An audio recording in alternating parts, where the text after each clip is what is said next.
Hello नमस्कार धन्यवाद channel में आपका स्वागत। हम आपको बहुत ही महत्वपूर्ण जानकारी देने वाले हैं अतिथि शिक्षकों की नियुक्ति को लेकर और तीसरी काउंसलिंग को लेकर क्या कहना डीपीआई का और पद अपडेट किए कि नहीं किए गए, इसके संबंध में पूरी विस्तार से जानकारी देने वाला हूँ। वो पूर्व में कार्यरत अतिथि शिक्षक को डीपीआई रख रही कि नहीं रख रही और थर्ड जो काउंसलिंग होने वाली है उसमें कितने पद अपडेट किए गए हैं, पूरी विस्तार से जानकारी दूंगा।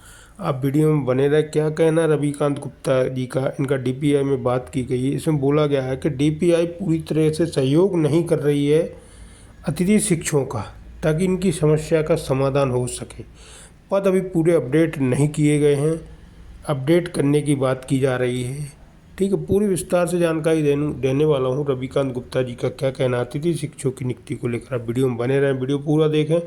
वीडियो अच्छा लगे तो लाइक जरूर करें, उस चैनल को सब्सक्राइब बिल्कुल नहीं अपडेट पा के।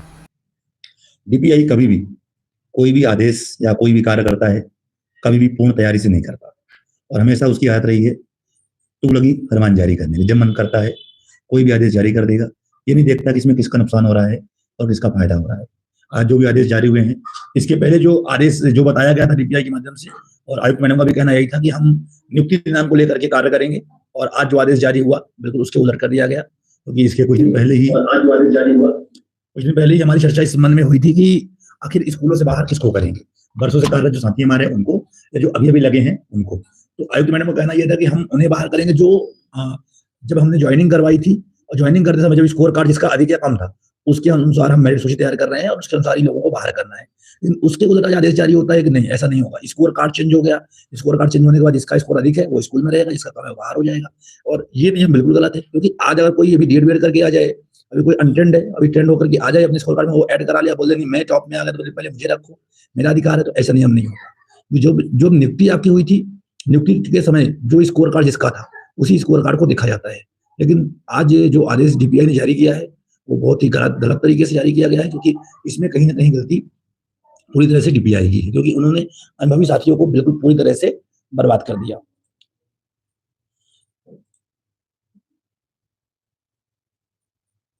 और दूसरी एक समस्या आ रही है पदों की। पद अपडेट नहीं हुए हैं, बहुत ही कम मात्रा में पद दिखाई पड़ रहे हैं।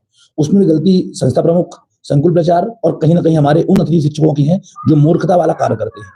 बुरा जरूर लगेगा लोगों को, लेकिन मैं ये स्पष्ट कर दूं कि इस बार केवल वही पद खोले गए हैं जिन पदों पर अतिथि शिक्षकों को 2 स्कूल अलॉट हुए थे और दोनों में से कोई एक स्कूल उसने ज्वाइन कर दिया और एक स्कूल उसने छोड़ दिया, या जिन पदों पर किसी ने रिक्वेस्ट नहीं भेजी थी। केवल वही पद इस बार डीपीआई ने चालू किए हैं, बाकी पदों को उन्होंने लॉक कर दिए। खासतौर पर वो पद जरूर लॉक कर दिए गए हैं जिन पदों पर रिक्वेस्ट रिजेक्ट हुई है। मतलब कि अगर किसी अतिथि शिक्षक ने ऐसा किया है, रहने वाला वो देवास का है, रहने वाला वो दतिया का है, लेकिन चॉइस फिलिंग कर ली उमरिया, सिंगरौली, या मतलब अपने निवास से 150-200 किलोमीटर 500 मीटर दूर स्कूल में जाकर उसने चॉइस फिलिंग कर ली, और चॉइस फिलिंग करने के बाद उसमें रिक्वेस्ट भेज दी, रिक्वेस्ट भेज दिया, डीपीआई ने उसे ऑटो रिजेक्ट कर दिया और उन पदों को लॉक कर दिया गया। इसलिए कि ये कहा गया कि आखिर उन पदों पर चूंकि रिजेक्ट किए गए हैं, मतलब उन स्कूलों में किसी भी शिक्षक की आवश्यकता नहीं है, तो उन पदों को भी लॉक कर दिया गया।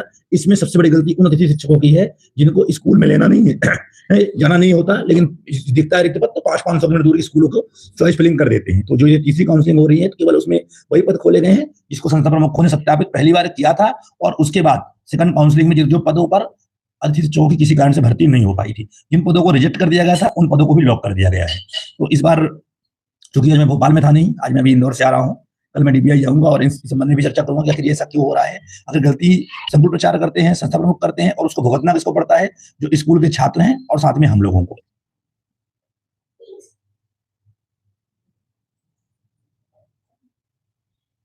शॉर्ट टर्म की रिक्तियां खुल गई लगभग, जो खुलने जितने प्रिंसिपलों ने शॉर्ट टर्म के लिए रिक्वेस्ट डाला था, वो लोग, उन लोगों की रिक्तियां खोल दी गई हैं और उनमें चॉइस फिलिंग हो रही है। लॉक का टेंशन मत लीजिए, लॉक अपने आप हो जाएगा। लॉक के लिए कोई टेंशन ना ले, ना तो कोई लॉक करे। लॉक का ऑप्शन अपने आप आएगा, जब स्कूल अलॉटमेंट होगी उसके बाद अपने आप ही वो लॉक हो जाएगा। लॉक के लिए कोई भी टेंशन मत लो। तो मैं बता दूं स्पष्ट कि लॉक के लिए कोई किसी प्रकार कोई टेंशन नहीं है, सिर्फ आप चॉइस फिलिंग करके उसे सेव कर दो, और जब जब स्कूल अलॉटमेंट होने की बारी आएगी तो उसे ऑटो लॉक यहाँ से कर दिया जाएगा। किसी को इसके लिए टेंशन लेने की आवश्यकता नहीं है। एडिट का ऑप्शन चालू नहीं हुआ है, सही है। अभी डेट बढ़ेगी नहीं बढ़ेगी इसके बारे में कोई कंफर्मेशन मेरे पास नहीं आई। मैं आज दिन भर से भोपाल में था नहीं, और कल ही मैं डीपीआई जा पाऊंगा, और जो भी खबर होगी आप लोगों को मिल पाएगी।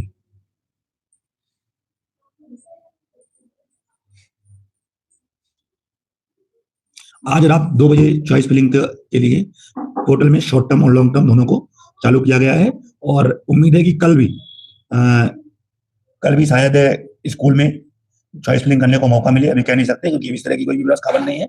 जो लोग हैं आज जो पद दिख रहे हैं उसको जरूर चॉइस फिलिंग कर ले और पद बढ़ते कल चॉइस फिलिंग होती है तो इसके बाद उसमें कुछ ना कुछ संशोधन जरूर होगा। सबसे बड़ी दिक्कत यह है कि चलो ये तो ठीक है, जो कुछ हो रहा है वो एक प्रोसीजर है, वो चल ही रहा है। सबसे बड़ी दिक्कत यह है कि डीपीआई हमेशा मनमानी और हमारे खिलाफ आदेश जारी क्यों करता है।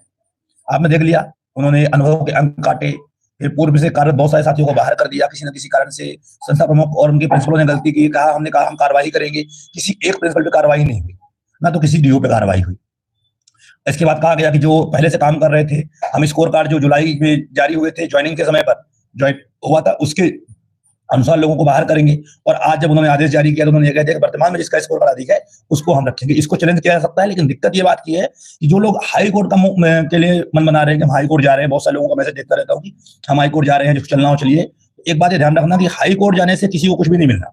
मैं बार बार इस चीज को बोल चुका हूँ, शुरू से बोल रहा हूँ, पिछले 2 साल से ये बात बोल रहा हूँ कि हाई कोर्ट से, क्योंकि हाई कोर्ट हमेशा जो ऑर्डर करता है वो अपनी वॉल डीपीआई को सौंपता है कि तुमको जो करना है वो कर लो। कोई भी ऑर्डर वो मेरिट पे नहीं करता, वो ये कहता है कि इन्होंने जो आपके सामने आवेदन लगाया है उसे विचार कर लो नियमानुसार, अगर संभव हो तो कर दो, नहीं तो बिल्कुल मत करो। जितने भी ऑर्डर अभी तक पिछले 18 के बाद से हाई कोर्ट से हुए हैं, सभी आदेशों में सभी में यही ऑर्डर हुए हैं और सभी में स्पीकिंग कोई भी ऑर्डर इसमें मेरिट पे कोर्ट ने नहीं किया है। तो मैं स्पष्ट कर दूं कि हाई कोर्ट से किसी का भी कुछ नहीं होना। अभी जितने भी ऑर्डर हो रहे हैं सब फर्जीवाड़ा हो रहे हैं, सब में डीपीआई कहीं ना कहीं हम लोगों को गुमराह करने में लगी है। इसका एक कारण भी है, सबसे बड़ा कारण इसका क्या है? कारण ये है कि जिन लोगों की नौकरी लग गई उन्हें फर्क नहीं पड़ता, जिनकी नहीं लगी उन्हें भी फर्क नहीं पड़ता। 4 चक्का डीपीआई वल्लभ भवन और डीओ घूमेंगे और इसके बाद शांत होकर बैठ जाएंगे। अब डीपीआई को ये मालूम पड़ चुका है कि अतिथि शिक्षक हमारा कुछ नहीं कर सकते, ना तो वो कोर्ट से, क्योंकि उन्हें मालूम पड़ चुका है कि हाई कोर्ट इनके पक्ष में ऑर्डर देता नहीं है और सुप्रीम कोर्ट जाने की इनकी औकात नहीं है।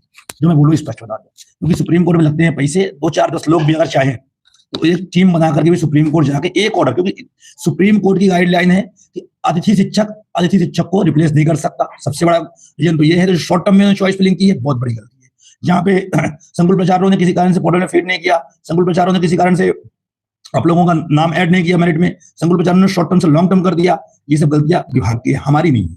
इन पदों पर आराम के साथ में अगर आप चाहोगे मौका है और आप इसमें आराम से हाई कोर्ट सुप्रीम कोर्ट से जीत के आ सकते हो। और आप लोगों को मैं बोल चुका हूं, आप अपना ग्रुप बनाइए, मेरे पास मत आइए, मुझे कोई दिक्कत नहीं है। अपना ग्रुप बनाइए और अपने ग्रुप के साथ में जाकर के इसको ऑर्डर करवा करके लेके आ जाइए। और दूसरी बात, आंदोलन भी होता है। डीपीआई पूरी तरह से समझ चुका है कि अतिथियों में दम नहीं है, क्योंकि आपने देखा है कि जो पात्रता परीक्षा होती है उसके बाद से देखिए जितने पात्रता परीक्षा वाले होते हैं लगातार वो आंदोलन करते हैं। आंदोलन करने के बाद वो लोग देखते रहते हैं आप लोग कि ये लगातार आंदोलन होता रहता है और उन्हें नियुक्ति मिलती है। लेकिन अतिथि शिक्षकों को आज तक भी सरकार ने एक फेवर नहीं किया। इससे मुझे भी टाइम नहीं मिलता, मैं कम से कम डीपीआई जाता हूँ, मैंने भी स्कूल ज्वाइन कर लिया। जब से स्कूल ज्वाइन हो गई मुझे 11 से 5 तो मैं स्कूल में रहता हूँ, 5 बजे में टाइम मिलता है, तो 1 आध घंटे के लिए डीपीआई गया, कभी अधिकारी मिले कभी नहीं मिले। अभी आपके पास लास्ट मौका है, जिसको भी लड़ना है लड़ लो, मेरे थ्रू आओ या खुद जाओ, गूगल फॉर्म भर के जाओ, या जितनी जानकारी आई है मेरे पास गूगल फॉर्म में, कल से आज तक में लगभग 200 लोगों ने गूगल फॉर्म भरा है कि हमने पिछले वर्ष काम किया है और इस साल हमें किसी न किसी कारण से बाहर कर दिया गया है। ये ध्यान रखिए, केवल ये उसी के लिए बात कर रहा हूँ जिनकी जगह पर रिक्त पद अभी भी खाली है और उनके जगह पर किसी अन्य को रख जाएगा। जहां पे नियमित शिक्षक किसी कारण से आ गए हैं उनके लिए मैं बात नहीं कर रहा हूँ, ये बात उनके लिए हो रही है जिनकी जगह पर रिक्त पद खाली है और उन्हें ज्वाइनिंग मिलना चाहिए।